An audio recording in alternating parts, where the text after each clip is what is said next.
Na natureza existem milhões de tipos de fungos, sendo que muitos deles podem ser prejudiciais aos seres humanos. A pesquisadora Ana Marisa Fusca Almeida, da Unesp de Araraquara, fala sobre micoses e fungos patogênicos. Ela e sua equipe estudam as estruturas dos fungos e buscam novas substâncias que possam combater as doenças provocadas por eles no organismo de humanos e animais. O Ciência Sem Limites começa agora. O Ciência Sem Limites está no ar. Bem-vindas e bem-vindos. Como puderam ver na abertura, o assunto é fungos, micoses. Para esse assunto, ao nosso lado está a pesquisadora e professora Ana Marisa, aqui do campus de Araraquara, da Unesp, pertencente ao Departamento de Análises Clínicas. Professora, prazer em tê-la no Ciência Sem Limites. Prazer é todo nosso. Como nós vimos na abertura, o assunto é micoses e fungos patogênicos. O que é isso? Micoses são infecções causadas por fungos patogênicos encontrados no meio ambiente muitas vezes. Eles causam infecções graves, desde infecções de pele até sistêmica. A gente vai entrar em detalhes nesse assunto, mas para quem está nos vendo, qual é a sua formação acadêmica? Eu sou formada em farmácia bioquímica, fiz toda a minha pós-graduação, mestrado, doutorado e o pós-doutorado em biotecnologia. Sempre com a especialidade na área de micoses, desenvolvendo tanto fármacos antifúngicos, a terapia antifúngica, quanto marcadores para diagnóstico. E esse ambiente, onde é que nós estamos aqui? Aqui é o núcleo de proteômica, localizado na Faculdade de Ciências Farmacêuticas da Unesp de Araraquara. Esse núcleo de proteômica foi desenvolvido a partir de projetos com análise de proteínas na área de desenvolvimento de alvos terapêuticos para o desenvolvimento de antifúngicos. E um conjunto de colaborações trouxe a possibilidade de angariar, através da FINEP, Ministério da Ciência e Tecnologia, esse prédio que é designado para isso. A senhora falou proteômica, quem está nos vendo deve estar perguntando, que diacho é isso? Que é proteômica? Bom, proteômica é o estudo global de todas as proteínas de um organismo. No nosso caso, nós estudamos a proteômica dos fungos patogênicos. Então, durante a interação entre o patógeno fúngico e as células humanas, que são os sítios das infecções, nós temos, então, a expressão de proteínas que poderiam ser alvos para inibição dessa infecção, para interromper essa infecção. O assunto é fungos patogênicos, micoses.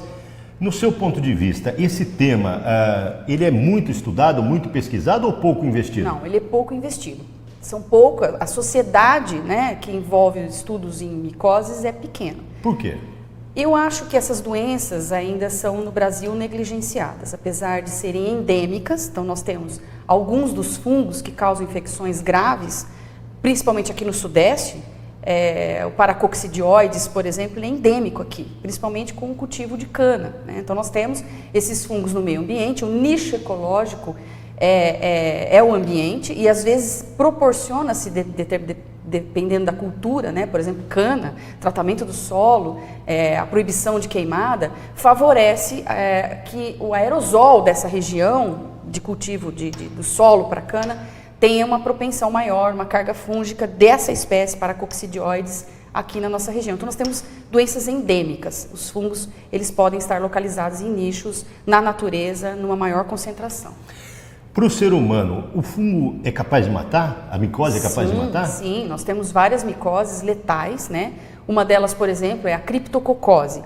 A criptococose é uma doença fúngica causada por uma levedura que se encontra no solo e que durante a interação, o solo com fezes de aves, principalmente pombos urbanos, você pode ter a proliferação desse fungo, da sua forma infectante. As pessoas inalam no aerosol urbano, no ar. E essa micose, esses fungos podem entrar pela via inalatória, se instalar no pulmão e pode até evoluir para uma meningite ou uma meningoencefalite, que é a instalação do fungo no cérebro.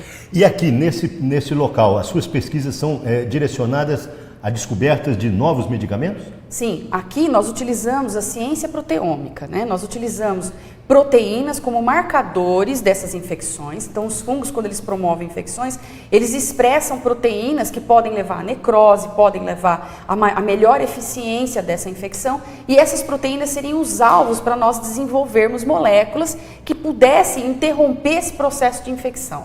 E aqui, então, no caso, vocês tem um banco de células onde vocês atuam dessa forma? Sim. Conta pra gente. Nós fazemos as infecções in vitro. Então, nós utilizamos um banco celular, né, de células humanas e animais para fazer as infecções. Durante a infecção, os fungos vão expressar os seus fatores de virulência e as células vão ser danificadas.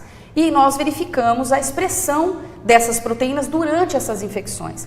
Essas proteínas, então, são estudadas quanto à sua função, quanto à sua sequência, quanto à sua estrutura. Quer dizer, vocês fazem todo um sequenciamento. Todo um sequenciamento. Tipo de um DNA ali, né? Sim, sim. Inclusive, nós utilizamos DNA, RNA, durante também essa infecção, para buscar alvos terapêuticos que são essenciais durante a infecção, para desenvolver moléculas que poderiam se encaixar nesse sistema e interromper essa infecção. Então, nós temos potencial para desenvolver moléculas antifúngicas para terapêutica direta de uma infecção consolidada ou até moléculas com potencial vacinal. E nesse período, nesse tempo de atuação, descobriram algum medicamento ou aprimoraram algum medicamento? Sim, nós temos 2 patentes. Uma patente é com um fármaco que foi desenvolvido a partir de uma molécula sintetizada, análogo de uma estrutura que vem de uma planta, né? Então nós temos uma associação, uma colaboração com o projeto Biota de muitos anos, com a professora Vanderlan. Então eu e a professora Maria José, que hoje é a atual pró-reitora de pesquisa, temos uma história, né, dessa linha, dessa colaboração com a professora Vanderlan Bolzan, do Instituto de Química. Nós participamos do Biota. Durante esses anos nós fizemos seleções de moléculas promissoras e estudamos essas moléculas e, além disso, sintetizamos. Foi possível sintetizar por várias colaborações e hoje nós temos um sistema para paracoccidioidomicose, o nome é bem difícil, né? Paracoccidioidomicose. É uma micose causada por um fungo chamado paracoccidioides. Quer dizer, essa patente está... Essa patente já está depositada, né, esperando o resultado final. E uma empresa que se interessar pode explorar. Uma empresa que se interessar pode explorar. O que nós fizemos dessa patente consiste de um sistema nanoestruturado, também em colaboração com o professor Marlos, daqui da Faculdade de Ciências Farmacêuticas. Nós fizemos uma nanomicela, nanoestruturada, e essa nanoestrutura carrega o fármaco para o local da infecção, sem efeitos adversos, com baixa toxicidade e liberação controlada. Vamos continuar falando, estamos chegando no final desse bloco. Eu sei que a senhora não atua sozinha, a senhora tem orientandos e equipe, né? Sim, nós temos uma equipe de mais de 20 pessoas. A senhora permite conversar com algumas pessoas? Claro, sim. O Ciência Sem Limites vai para um breve intervalo. No bloco seguinte, a gente vai conversar com os orientados da professora Ana Marisa. Para você contactar a pesquisadora, o e-mail dela está aí na sua tela, almeidaf@fcfar.unesp.br. Se quiser conhecer um pouco mais do campus, www.fcfar.unesp.br. Clique em Departamento de Análises Clínicas, você vai localizar a professora Ana Marisa. É um instante só, Ciência Sem Limites volta já já.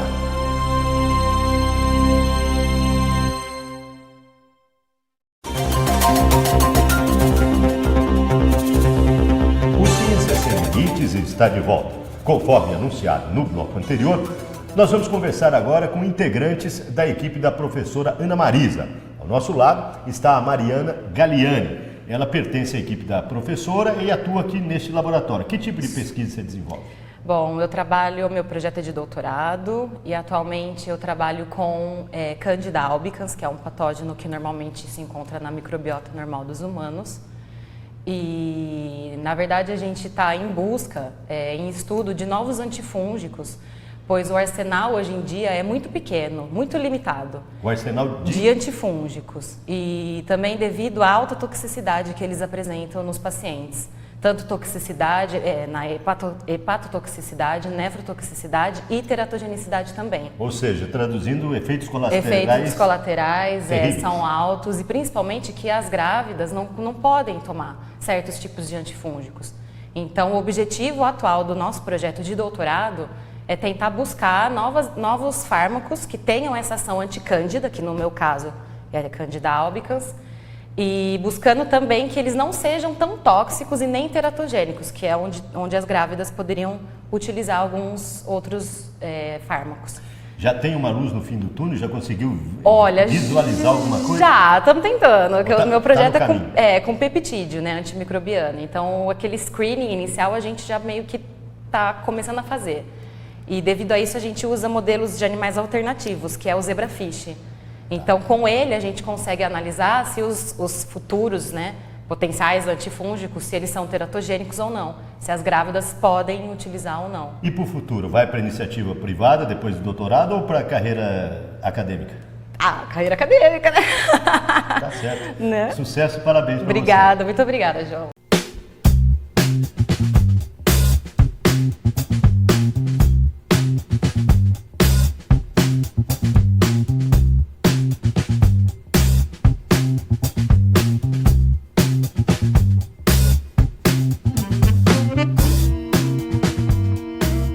O Ciência Sem Limites conversa agora com a Vanessa Mello. Ela também participa aqui da equipe da professora Ana Marisa. Que tipo de trabalho você desenvolve? Olha, atualmente eu estou como pós-doc da professora Ana Marisa e eu vim aqui para poder tentar utilizar novas alternativas para o tratamento da histoplasmose, que é uma doença respiratória endêmica que acomete vários lugares do mundo, principalmente a América Latina e algumas regiões dos Estados Unidos.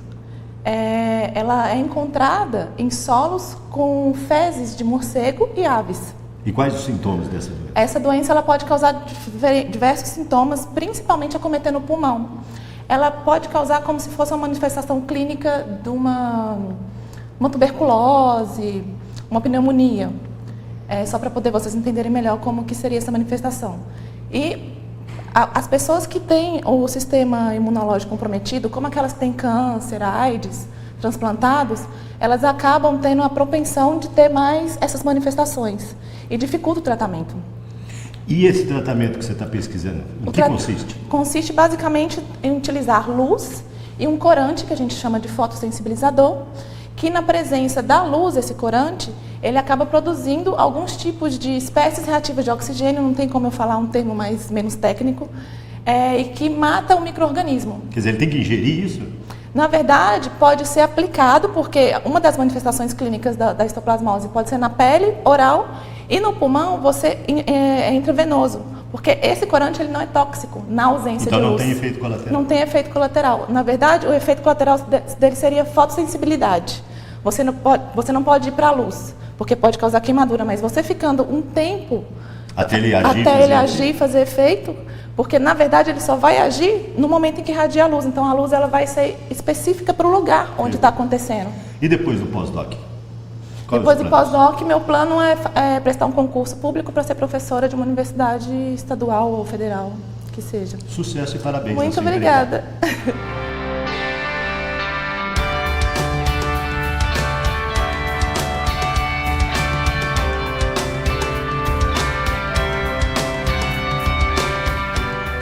O Ciência Sem Limites conversa agora com a Júnia Della Corte. Que tipo de pesquisa se desenvolve aqui? Bom, eu sou aluna de doutorado, orientada pela professora Maria José Giannini, e nós trabalhamos com uma diversidade de fungos que causam doenças nos humanos. E especificamente a que eu trabalho atinge principalmente trabalhadores de zonas rurais, porque é um fungo que está presente no solo e a transmissão se dá dessa forma. E o meu projeto de pesquisa está relacionado com a busca de novos medicamentos para essa doença, de novos métodos também que ajudem a estudar essa doença e também de novas formas de diagnóstico para essa doença. Você já tem alguma descoberta, alguma metodologia? O que você pode adiantar para quem está nos assistindo?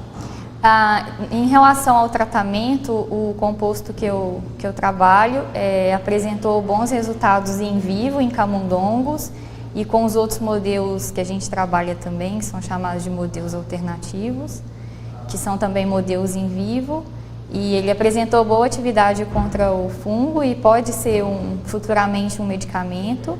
E na parte de diagnóstico, a gente estuda algumas moléculas que são microRNAs, são chamadas de microRNAs, e que podem servir para o diagnóstico dessa micose. E para o seu futuro? Vai para a carreira acadêmica ou iniciativa privada? Eu gostaria de ir para a carreira acadêmica, se for possível. Sucesso e parabéns para você. Obrigada. O Ciência Sem Limites vai para um breve intervalo. No bloco seguinte, a nossa conversa continua com a professora e pesquisadora Ana Marisa, aqui do campus de Araraquara da Unesp. É um instante só, Ciência Sem Limites volta já já.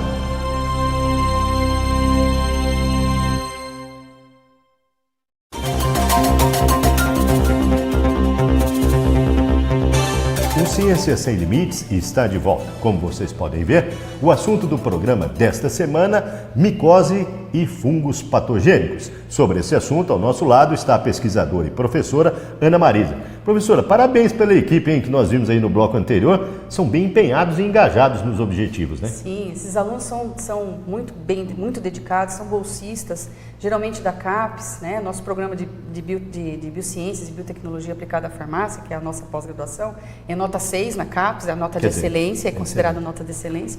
Então, esses alunos, eles realmente trabalham, eles ficam aqui em período integral. E não tem férias, né? Não tem férias. Não, bolsista não tem férias, dedicação exclusiva. Tá certo. E são futuros cientistas, né? Sim, são futuros cientistas. Professor, voltando então para falar sobre micose e fungos, né? No seu ponto de vista, a senhora disse no primeiro bloco que as indústrias não se interessam muito, não há investimento, né, para esse tipo de medicamento. Por que acontece isso? Bom, em primeiro lugar, o arsenal terapêutico para tratamento de micoses, desde micoses dermatológicas até sistêmicas, é muito restrito e tóxico. Então, nós temos problemas de teratogênese, temos problemas como hepatotoxicidade, nefrotoxicidade, que é uma questão renal, né? Então, hoje, o arsenal terapêutico ele é eficiente, porém restrito e tóxico. Então, o intuito da nossa pesquisa, a utilização de ensaios proteômicos, entendimento de alvos terapêuticos, é para desenvolver antifúngicos. Seja antifúngicos, seja moléculas já estabelecidas, licenciadas em associação com outras moléculas que possam aumentar a eficiência na terapêutica, tudo bem. Então, nós temos também pesquisas com vacinas, pesquisas com protótipos que já estão nanoestruturados, sempre com formulações mais modernas, e mesmo os já licenciados, reformulando-os. E esses que são reformulados, e tem um avanço, a gente nota tem um avanço, é menos efeito colateral? Conta pra gente quais são Tem uma inovação. Então, nós temos, por exemplo, fluconazol, que é um fármaco licenciado, utilizado de amplo espectro, né, tanto tópico quanto sistêmico, multiformulações, que muitas vezes nós associamos com moléculas nossas, né, que foram desenvolvidas aqui no laboratório, já com seu alvo específico, e muitas vezes essa associação traz benefício e inovação. E, além disso, nós podemos trabalhar com sistemas nanoestruturados, que melhora o carreamento do fármaco. E esse equipamento aí é de suma importância que nós estamos vendo? Sim, esse equipamento foi adquirido por uma verba coordenada pela professora Maria José, um projeto da professora Maria José, que tem como carro-chefe a paracoxidoidomicose, né, que é o principal fungo que nós trabalhamos aqui. A professora Maria José Giannini, ela adquiriu esse equipamento através de um multiusuário FAPESP. A temática era geral, né, uma temática voltada para toxicidade, interação célula e patógenos. Então, era uma temática mais geral, não só micologia, e nós conseguimos trazer. Hoje ele é multiusuário, ele pode ser agendado no site da Faculdade de Ciências Farmacêuticas, e nós utilizamos, através desse equipamento, ensaios de toxicidade para o âmbito da nossa pesquisa. Aliás, tem uma servidora que atua nesse equipamento. Sim, a Cláudia, né? Tavares. Vamos ouvir o depoimento da Cláudia. Roda o VT e vamos ver o que a Cláudia fala sobre esse equipamento e as funções dela aqui.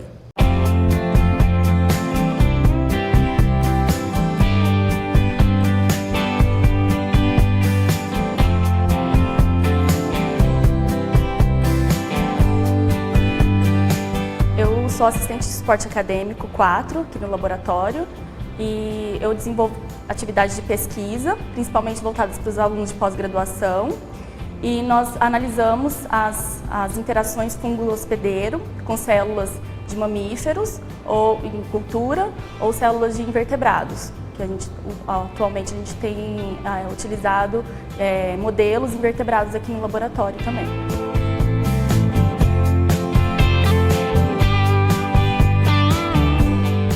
A gente já conseguiu analisar várias substâncias que interferem na interação fungo-hospedeiro. Então, a gente analisa essas substâncias de acordo com as células e com o fungo de interesse. Então, a gente consegue ver se as substâncias elas aumentam a adesão do fungo na célula ou diminuem a adesão do fungo na célula. O Cell Analyzer, ele é um equipamento de última geração que analisa células em vários parâmetros, Por exemplo, eu posso fazer, como o nosso laboratório estuda a interação fungo-hospedeiro, eu posso infectar as minhas células com o fungo de interesse e fazer marcações específicas e analisar essas marcações nesse equipamento, de forma rápida e analisando diversos parâmetros ao mesmo tempo.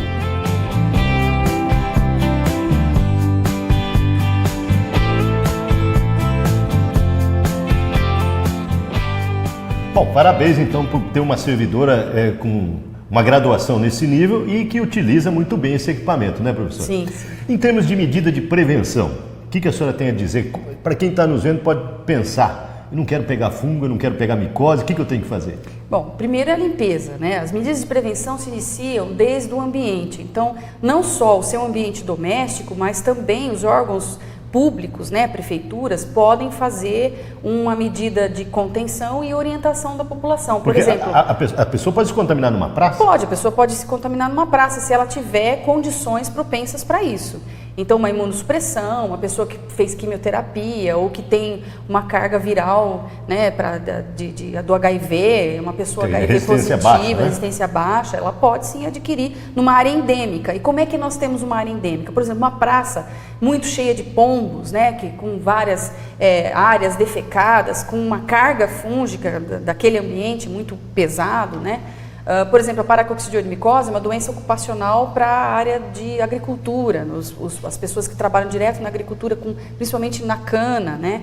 O histoplasma capsulato é um outro fungo também, causa uma infecção grave, pulmonar, sistêmica, que está presente em áreas associadas a galináceos e morcegos. Então, por exemplo, nós temos áreas de cavernas de morcegos com um contingente muito grande. Esse fungo interage com as fezes desses animais e prolifera, gerando aerosóis de risco. Então, depende muito do nicho ecológico. Então, o controle epidemiológico se inicia no ambiente e também a domicílio. Então, pessoas que têm papagaio, pombal, tomar muito cuidado. É a limpeza, tudo é limpeza. Limpeza e, mesmo assim, muitas pessoas vão dormir num quarto com guarda-roupa. Atrás do guarda-roupa pode ter muito fungo. Tem um mofo lá na parede, mofo, né? Um mofo, né? O famoso bolor, né? Então, os mofos, os bolores, são fungos filamentosos que se instalam nas paredes, nas madeiras, inclusive tem histórico, né, de edifícios doentes. Edifícios doentes são aqueles edifícios que a própria estrutura, o concreto está contaminado por fungos e até tem causas de demolições, né? Perfeito. Chega a cair, né? A deterioração. Então, para quem está nos vendo, a base é a limpeza. A base é limpeza. A pessoa que está dormindo 12 horas, inalando aquele fungo atrás do guarda-roupa, pode ter uma alergia. Né? No colchão, pode ter uma alergia, né? Os fungos também são alergênicos. Perfeito. Professor, estamos chegando no final. O que eu não perguntei que a senhora gostaria de destacar ou transmitir para quem está nos vendo? Eu gostaria de destacar, né? Nós trabalhamos, eu e a professora Maria José, com doenças negligenciadas, né? E a importância da descoberta desses alvos terapêuticos traz diretamente para a sociedade a viabilidade dessa terapia. Nós salvamos vidas se nós pudermos colocar os nossos conhecimentos a serviço da sociedade, não só na prevenção, mas também na terapia e talvez até desenvolver vacinas. E um outro lado do laboratório é a preocupação com a toxicidade dos nossos produtos. Então, nós temos animais alternativos aqui no nosso laboratório, trabalhando com a toxicidade, desde a teratogênese até a toxicidade, mesmo as doses letais, e focando sempre no produto que é o produto que vai salvar, que vai viabilizar essa condição terapêutica. Parabéns e sucesso pelo seu trabalho. Obrigada.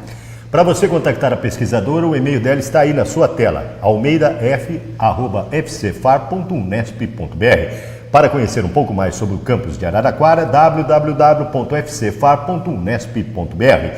Se quiser interagir conosco, é só acessar o site da TV, www.tv.unesp.br. E você pode baixar o aplicativo Unesp TV e assistir os nossos programas no seu tablet ou no seu celular, onde você desejar. Ponto final em mais um Ciência Sem Limites. Na próxima semana, um novo assunto, uma nova pesquisa. Esperamos por você.